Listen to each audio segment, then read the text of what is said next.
Hey friends, Ryan Dohrn here, your global sales coach. Hope things are going great for you. We're answering your listener questions, so thanks for sending them in over to ryan@ryandohrn.com. I like to feature a lot of these questions. The podcast is over on Spotify and on iTunes. Just search for Ryan Dohrn, Dohrn. All right, David from San Diego asked this question. Hey Ryan, how have sales materials or how will sales materials change in a post-COVID world?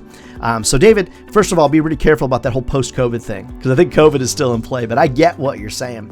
How will sales materials change? Well, David, it's important for me to share with you some information I received online from a company called Sparks IQ.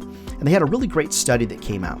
And that is that 70% of buyers out there are going to find information themselves before they reach out to you. They're going to have a very definitive need. They're going to find out a lot of information themselves. As a matter of fact, 40% of buyers, they'll actually determine the best solution for them before they contact you. You can Google Sparks IQ and find out more about that study. So I feel like it's not as much about the sales materials you're creating as how available you're making them. People are becoming much better at research, David. They're becoming much better at determining their own needs. And 70% of people, according to that study, they're going to wait until they have a fully defined need before they even reach out to you. I like to call it self-service sales. So from a sales materials perspective, I'm a big fan of videos. Hey, you're watching a video right now. I like to put product videos online, testimonial videos online, videos about what it is that we're selling, what we're doing, what people are saying about it. Self-service sales is not about replacing a salesperson. Self-service sales is really about helping customers on their journey to buy our particular product. So I think you should create a website just for your sales team, just for those sales materials.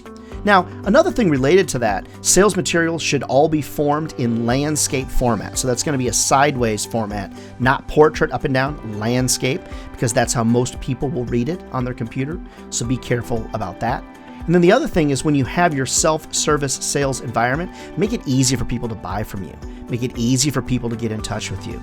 Here's one of the problems that I've observed overall in the sales business for quite some time. A lot of you feel like the sale can't be complete until somebody talks to a salesperson. Just recognize, friends, the vast majority of customers, they don't want to talk to us. It's a shame because I'm a nice guy. You're a nice guy too, aren't you?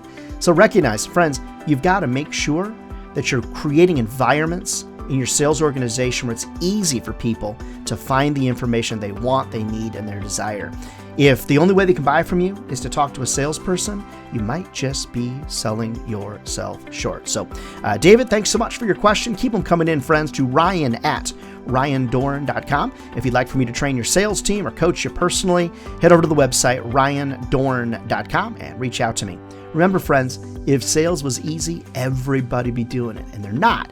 So we're either crazy or we found careers. That's true. Or we found careers that will feed our families for a lifetime. All right, friends, we'll see you next week with more listener questions.